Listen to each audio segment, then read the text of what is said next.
Alright, isang mapagpalang araw sa inyong lahat. Meron tayong reaction video dito kay Rob Trip. At balikan natin timeline sa impeachment ni VP Sara Duterte. Ito ay noong February 5. Inaprubahan naman ng House of Representatives ang impeachment laban kay Vice President Sara Duterte sa mabibigat na aligasyon, no? Ngunit noong July 25, 2025, dineklara naman ng Korte Suprema na unconstitutional ang ginawang impeachment laban kay VP Sara. At sa kasalukuyan, nakabinbin ang pa sa Supreme Court ang motion of consideration ng impeachment. Alright, panoorin natin, balik tanaw tayo and let's get it on.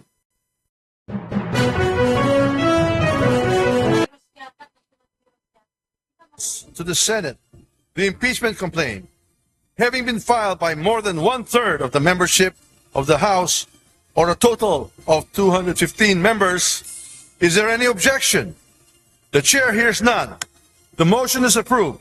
The Secretary General is so directed. The session is suspended.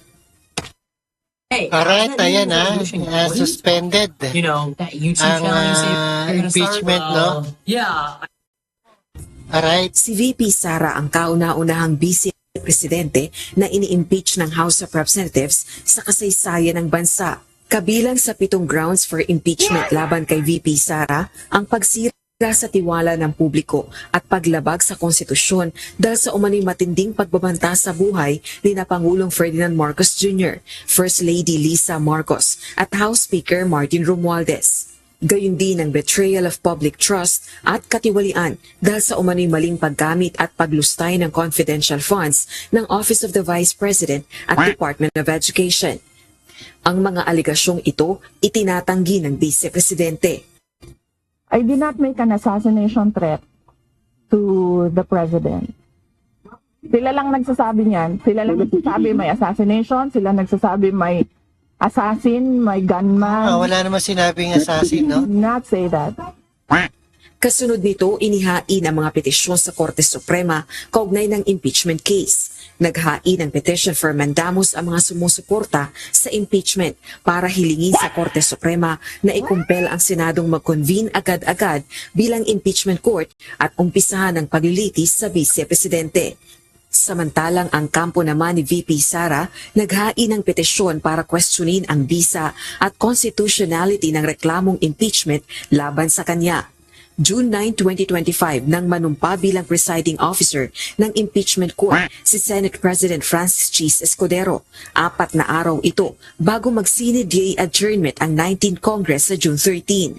June 10, 2025 nang mag-convene ang Senado bilang isang impeachment court at manumpa ang senator judges. Sa pamamagitan ng botong 18 pabor, 5 ang tutol, pinagtibay ang mosyong i-remand o ibalik ang articles of impeachment sa Kamara. Nang hingi rin ng sertifikasyon mula sa Kamara na hindi nila nilabag ang 1-year ban sa pagsampa ng impeachment case alinsunod sa konstitusyon. June 11 din nang matanggap ng Office of the Vice President ang writ of summons na ipinadala ng Senate Impeachment Court. June 13 ang Senate Day adjournment o tuluyang pagsasara ng 19th Congress. June 23, nagsumiti ng sagot sa summons ng Senate Impeachment Court si Vice President Sara Duterte. Samantalang June 27 naman, nang matanggap ng Senado ang tugon ng House Prosecution Panel sa pleadings ng Vice Presidente. Subalit noong July 25, sa botong 13-0-2, nagpasya ang lahat ng maestradong dumalo sa sesyon ng Korte Suprema na ideklarang unconstitutional ang Articles of Impeachment laban kay VP Sara dahil pinagbabawal sa 1-year rule ng saligang batas at gayon din sa karapatan sa due process na nakasaad sa Bill of Rights. Binigyang diin naman ng Korte na hindi nito inaabsuelto si VP Sara sa mga aligasyon laban sa kanya. Subalit ang anumang kasunod na impeachment complaint laban sa Vice Presidente ay maaari lamang ihain simula February 6, 2026. The court took note that the House and the 19th Congress did not act on the first 3 endorsed complaints, which were considered terminated or dismissed upon adjournment of the House. The 3 impeachment complaints were archived and therefore deemed terminated or dismissed on February 5, 2025. Therefore, no new impeachment complaint, if any, may be commenced earlier than February 6, 2026. August 4, 2025, nang ihain ng Kamara ang motion for reconsideration nito at hinihiling na baliktarin ang desisyon ng Korte Suprema. With full respect to the Constitution, in defense of institutional balance, and in the name of the Filipino people, the House of Representatives has filed a motion for reconsideration before the Supreme Court. Let us be clear. The Constitution says the House of Representatives Talagang may, hinahangad tong si Tambaluslos bilang presidente yata o vice president. shall have the exclusive power to initiate all cases of impeachment. That power is not shared, not subject Sinabi na nga unconstitutional no? Dapat wala nga yan. Alright? Subalit noong August 6, 2025 naman, ini-archive ng Senado ang articles of impeachment laban kay VP Sara sa botong 19-4-1, kasunod ng report ng Korte Suprema. With 19 affirmative votes, 4 negative votes, 1 abstention.